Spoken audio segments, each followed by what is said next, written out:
ध्यान से सुनिएगा। बोले हम जब अपने शरीर को छोड़ते हैं तो 5 तत्वों का बना हुआ यह शरीर, चित्त जल पावक गगन समेरा, पंच रचित अधम शरीरा। बोले 5 तत्व, जैसे अग्नि तत्व अग्नि में जाकर विलीन हो जाता है, वायु तत्व वायु में चला जाता है, पृथ्वी तत्व पृथ्वी में, अग्नि तत्व अग्नि में, जल तत्व जल में, और आकाश तत्व आकाश में विलीन हो जाता है। ध्यान से सुनिएगा। बोले 5 तत्व जब 5 तत्वों में विलीन हो जाते हैं, शरीर को जब हम जल प्रवाहित कर दें, अग्नि संस्कार कर दें, या जैसे भी इस देह को नष्ट करें, 5 तत्वों में जाकर विलीन हो जाते हैं। और बोले जीवात्मा जाकर परमात्मा में मिल जाती है। फिर ये बताइए, ये पाप और पुण्य कौन भोगता है? प्रश्न अच्छा है ना, श्रेष्ठ है। बोले 5 तत्व तो 5 तत्वों में चले गए, और बोले आत्मा जाकर परमात्मा में मिल गई। फिर पाप और पुण्य भोगने के लिए स्वर्ग और नरक कौन जाता है? तो यहाँ पर बहुत अच्छा उत्तर है। बोले 5 तत्व 5 में गए, लेकिन जो जीव आत्मा बची रह जाती है, उसे कर्मों के अनुसार 3 देह मिलते हैं, 3 शरीर मिलते हैं। कौन से शरीर? अगर उसके पाप है। अच्छा एक बात बता दें, हमारे सनातन धर्म में जैसा हम जानते हैं वैसा हम बता रहे हैं, क्योंकि वृंदावन में ही शिक्षा दीक्षा हुई है। हमारे सनातन धर्म में बांस को नहीं जलाया जाता, मानते हैं आप लोग? बांस, इसे वंश बढ़ाने का प्रतीक माना गया है। लेकिन हमने यहाँ देखा है, क्षमा चाहूंगी, आप हमारे लिए बड़े पिता तुल्य हैं, आप माता के तुल्य हैं, लेकिन जितना मैं जानती हूँ कि बांस नहीं जलाना चाहिए, बांस को वंश का प्रतीक माना गया है। लेकिन यहाँ मैंने देखा है कि बांस को जलाते हैं। बाकी कृष्ण का नहीं आया। बोले 5 तत्वों में विलीन हो गए, तब 3 देह मिलती हैं। अगर इस शरीर से हमसे पाप हुआ,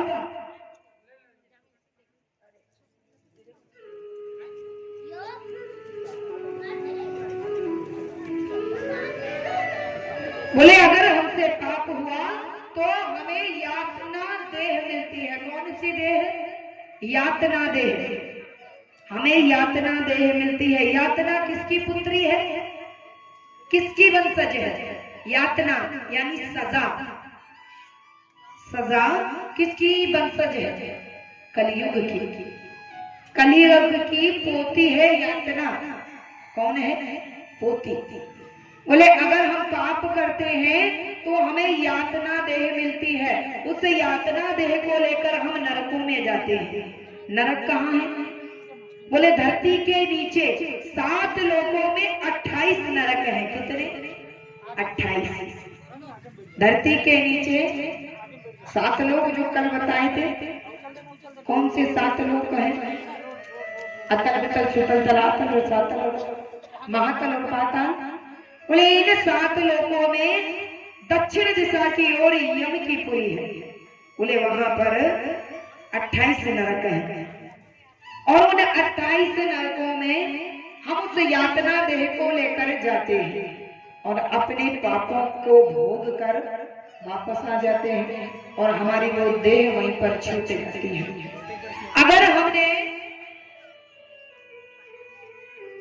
हमने पुण्य किया तो हमें दिव्य देह मिलती है। कौन सी देह?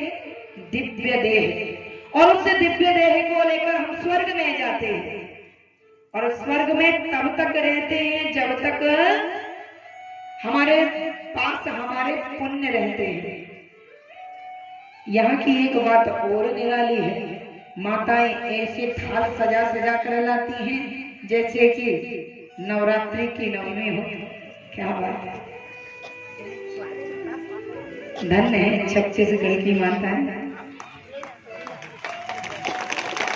बड़ा आनंद आता है, मैं तो देख के अपनी कथा भूल गई। बोलिए राघवेंद्र सरकार की बोले दिव्य देह को लेकर स्वर्ग में जाती है और क्षीणे पुण्य मृत्यु लोकावसंति, जैसे ही पुण्य खत्म हुआ मृत्यु लोक में भेज दिया जाता है। अच्छा माताओं कभी मेला गई हो? मेला मेला यहाँ कोई मेला लगता है? बोले जब मेला में जाना हो तो जेब में क्या होना चाहिए? लक्ष्मी मैया जेब में होनी चाहिए। और मेले में जब तक आपके जेब में पैसा है तब तक मेला देखते हो, और जब पैसा खत्म हुआ तब वापस लौट आते हो। ऐसा ही स्वर्ग में है, जब तक आपकी डायरी में वो पुण्य लिखे हैं तब तक स्वर्ग में रहोगे, और पुण्य खत्म हुआ तो देवता कहते हैं जाओ मृत्यु लोकावसंति, जाकर के मृत्यु लोक पर और पुण्य करो फिर स्वर्ग में आना। क्षीणे पुण्य मृत्यु लोकावसंति, पुण्य नष्ट हुए खत्म हुए तो कहा जाओ और पुण्य करना। हम मेले में गए, जब तक जेब भरी है तब तक चकाचक जलेबी खा लो, बढ़िया झूला झूलो जो भी मेले में हो। अब तो नहीं जा पाते हैं क्योंकि ऐसी पोशाक पहननी है, पहले जरूर एक दो बार भाग्य में था जो मेला चले गए, अब तो जा ही नहीं सकते। अरे देवी जी उधर मेले में थी तो कैसे मेला जाया जाए? तो जब तक आपके जेब में पैसा है तब तक आप मेले में रहते हो, पैसा खत्म हुआ घर आ गए। माताएं तो मेले से इतने सामान बटोर कर लाती हैं, इनकी जेब तो खत्म ही नहीं है।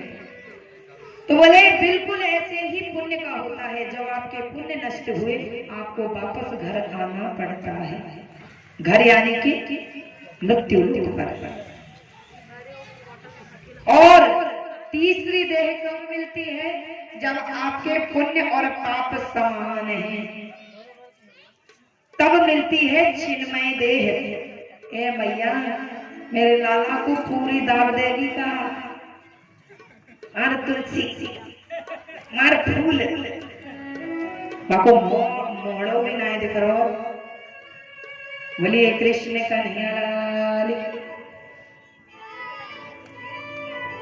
अच्छा मैयाओं की आदत होती है ना, मंदिर में बहुत सारे देवता बैठे हैं, भगवान शंकर भी हैं, हनुमान जी महाराज भी हैं, राघवेंद्र सरकार भी हैं, बोले सब देवता बैठे हैं और एक कटोरी में इतनी सी शक्कर। अब हनुमान जी अपनी ओर खींच रहे हैं, भगवान शंकर अपनी ओर खींच रहे हैं, इतनी सी शक्कर। शक्कर समझते हैं? चीनी। बोले इतनी सी शक्कर रख दी, अब बताओ कौन सो देवता आके खावे? अपने अपनी तरफ खींचा तानी मची है। दुर्गा मैया कह रही मोह मीठो बहुत पसंद है, मुंह दे दे, और खींचा तानी मची वह शक्कर की। वैसे ही मैया मेरे ठाकुर जी को पूरे दाब रही है। चलिए भाव है अपना अपना। तो बोले चिन्मय देह तब मिलती है जब पुण्य और पाप समान हो, जब इनका भेद और भाव ही आपके हृदय से चला गया हो, तब चिन्मय देह को लेकर आप भगवान के धाम को जाते हैं और 4 प्रकार की मुक्ति मिलती है। 4 प्रकार की मुक्ति कौन सी? आपको भी प्राप्त होगी, जो ध्यान से कथा सुन रही है ना, उनको भी 4 प्रकार की मुक्तियों में से बोले 4 प्रकार की मुक्तियों में से एक मुक्ति आपको भी प्राप्त होगी। कौन कौन सी 4 प्रकार की मुक्ति है? सायुज्य, सारूप्य, सालोक्य और सामीप्य। सामीप्य मुक्ति कौन सी है? भगवान के साथ रहने को मिलेगा। सारूप्य मुक्ति कौन सी है? भगवान का स्वरूप मिल जाता है, केवल एक अंतर रहता है। क्या अंतर? केवल गले में कौस्तुभ मणि नहीं होगी और वक्षस्थल पर श्रीवत्स का चिन्ह नहीं होगा। बोले ऐसी मुक्ति है सारूप्य मुक्ति, भगवान के जैसा स्वरूप हो जाएगा। भगवान का स्वरूप कैसा है? बोले सुंदर घुंघराले केस हैं, कमल दल के समान बड़े बड़े नेत्र हैं, नीला वर्ण है, पीतांबर धारण करते हैं, किरीट और कुंडल पहने हुए हैं, चतुर्भुज रूप में है। बोले ऐसा ही स्वरूप मिलता है हमको भी, केवल 2 अंतर रहते हैं, श्रीवत्स का चिन्ह नहीं होता और कौस्तुभ मणि नहीं होती गले में। और सायुज्य मुक्ति, बोले सायुज्य मुक्ति ऐसी है उसमें भगवान की कृपा प्राप्त हो जाती है, भगवान का सानिध्य प्राप्त हो जाता है। बोले ऐसे तीसरी देह को धारण करके हम भगवान की मुक्तियों को प्राप्त करते हैं। ये भगवान की 4 प्रकार की मुक्ति है। कौन कौन सी? सारूप्य, सालोक्य, सामीप्य और सायुज्य। 4 प्रकार की मुक्ति हमें प्राप्त हो जाती है और हम भगवान के धाम में चले जाते हैं। बोलिए कृष्ण कन्हैया लाल की। ये मुक्ति भी हमें तब प्राप्त होती है जब हम भगवान पर विश्वास करते हैं। बिना विश्वास के कुछ नहीं होता। रामचरितमानस प्रमाण है, जिसने विश्वास किया उसका तो कल्याण हो गया, और जिसने विश्वास नहीं किया उनका क्या हुआ? प्रमाण है ना माता सती का। कल आपने महाराष्ट्र के मुख से श्रवण किया था। क्या श्रवण किया था? एक बार